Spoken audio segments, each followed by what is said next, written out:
Calling from a 210 Can area we code. preemptively ban GMO calls, please? 210 Good area afternoon. code. Hello, John from San Antonio. How you doing? I'm doing great. So, big day in Texas today. Oh, huge day. I've been looking for this for, over a year now. And I've hear been it in your calling in voice. for almost a year. So I want to thank whoever clipped my call on Thursday. Right now it's up to 12,400 views in 16 hours, 213 comments. So it's my most popular call. So Well, thank you, whoever clipped that. I sense a couple of things there. There's a throwdown to Mike in Pennsylvania, it sounds like, and it also seems to be the opening rounds of a negotiation. So what can I do for you, John? Well, I mean, I think that the whole Mike from PA thing was overblown. Maybe I was a little overzealous in my initial call, but yeah, That's all right. I mean, Don't worry about that. He's a great caller. No, he's a great caller. So, he's not getting that kind of views on YouTube, but I mean, he's a great caller. okay, yeah, I think he has pretty good views also. Today is primary day and election day in Texas, and I want to give you the final numbers from early voting. Democrats cast 406,000 votes in early voting, 53,000 more than Republicans, and that's the first time that's happened since 2006 in a state where it has not seen a Democrat win a statewide office in 24 years. Wow. Democrats cast 17,000 more votes, or 4% more than they did in 2016, like I said in my last call, which is unheard of. That's a presidential election, right?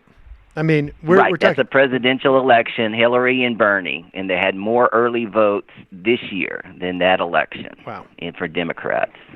So also it was 102% more than in 2014, to where Republicans only increased by 16%. And I want to commend all the people who block walked and phone banked, as well as the people who gave money to our Revolution and Justice Democrats candidates. I want to encourage everyone in Texas who has not voted yet to come out and vote today.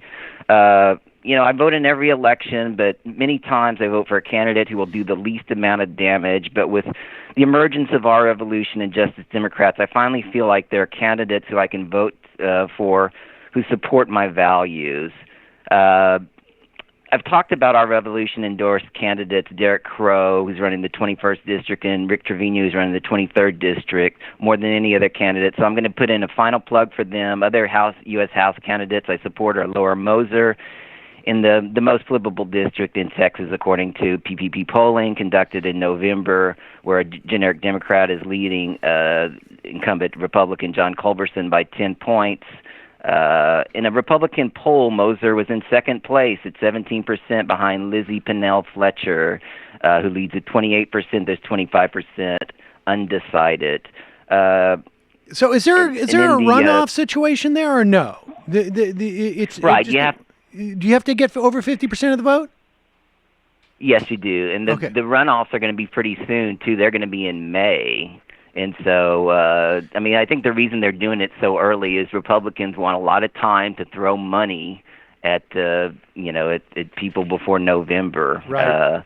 And so let me ask you this, John. Let me ask you this. Yeah. Do you think, do you think we're going to see like Moser and what's now Moser has been a source of controversy. There's a lot been written about how the DCCC has been going after Moser, has been intervening in this primary. It's one thing for them to intervene a little bit, I think. There's some inevitability, but they've been going full force against Moser, and it is really, it's been sort of fascinating to see what's going on with that race. I mean, give me your sense of it. This is the 7th district, right? Is that what it is? That's right. Moser she's a good candidate. I looked at all the Democratic candidates on the website a few months ago just to see, who was the most progressive. And I felt she was the most progressive. But, a lot of people at our Revolution at the meetings, they were saying, was she progressive enough for the Justice Democrats' endorsement? But I mean, again, you got to go with who's running, and so she does support, according to Jim Hightower, she supports Medicare for all. She supports a $15 minimum wage, and she's not a hardcore Bernie supporter, but she did get a national Our Revolution endorsement just the last Thursday. So, I mean, I hope she wins. I don't, like I said, I don't think she was a Bernie supporter, but her husband did work for Bernie, so maybe she was.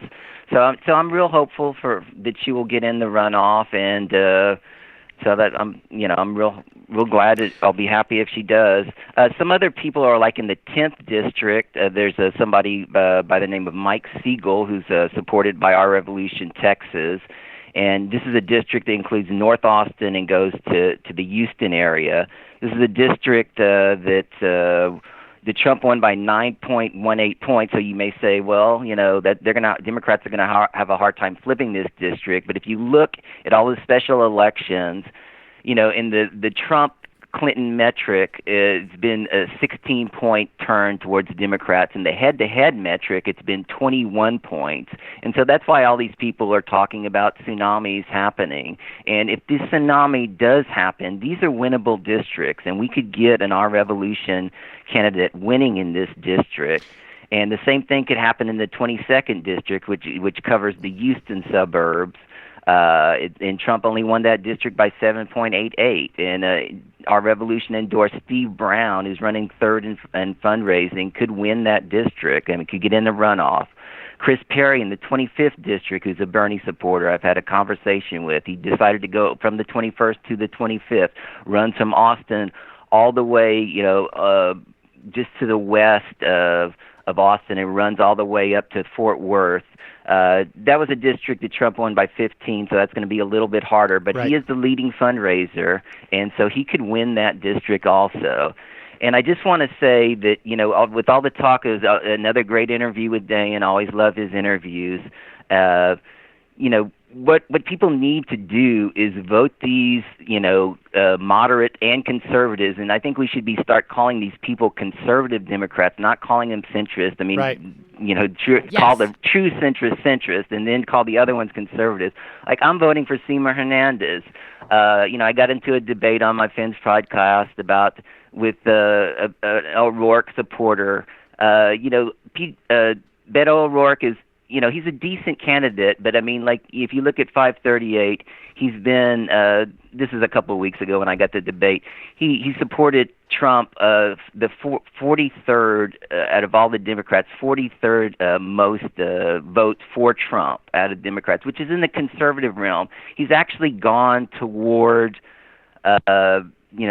Republicans with his voting record. And so, I think that people should vote for the most progressive candidate. This is the time to do it. And right. They can do that in Indiana, in West Virginia, in Montana, and in North Dakota. They're all more people that are running to the left, and we need to wake these conservative Democrats up and say this is not acceptable. Yep. And we'll see vote totals from people who don't have the experience, but they represent people's values more. And these are states that Bernie did very well.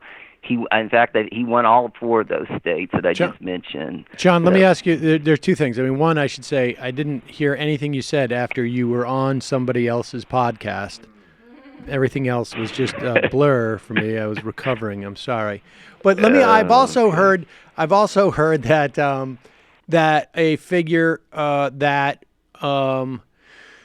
there is a huge percentage, maybe 20%, which I think is huge in this context, and you would know more, of first-time voters voting in this Democratic primary. Is that the case? I haven't seen that yet, but that wouldn't surprise me. I mean, the youth is invigorated. But I mean, if it was 20% of people who had not voted before, voting in a primary, that would be extraordinary, wouldn't it? Yeah, I would. I mean, when I was in line during the early vote, was talking with the young man, and they don't let you talk politics, but I saw the young man's list, and so I was just like, he looked about 18, and he said this is the first time he was voting, and it was great that I said I had my list, for all the judges and people that I did my research on, want to get the most progressive candidate. And so, I mean, it's been great. I mean, I think people are going to be shocked. I mean, and I think this is going to be indicative of what's going to be happening. If you look at the special election next Tuesday, Connor Lamb, a conservative Democrat who I don't share values with, but I mean, he is up in the latest poll against Rick Saccone. All who's like a torture advocate, Trump supporter, who the Republican PACs are spending $10 million, and all these people are in small donations are giving to Connor Lamb. Yep. So I mean, We'll see. this is happening, and Well, I. we'll talk to you tomorrow when we see the results. All right. All right. Thanks, John. Okay. Thank Bye. you very much, Sam. Bye. All right. Bye-bye.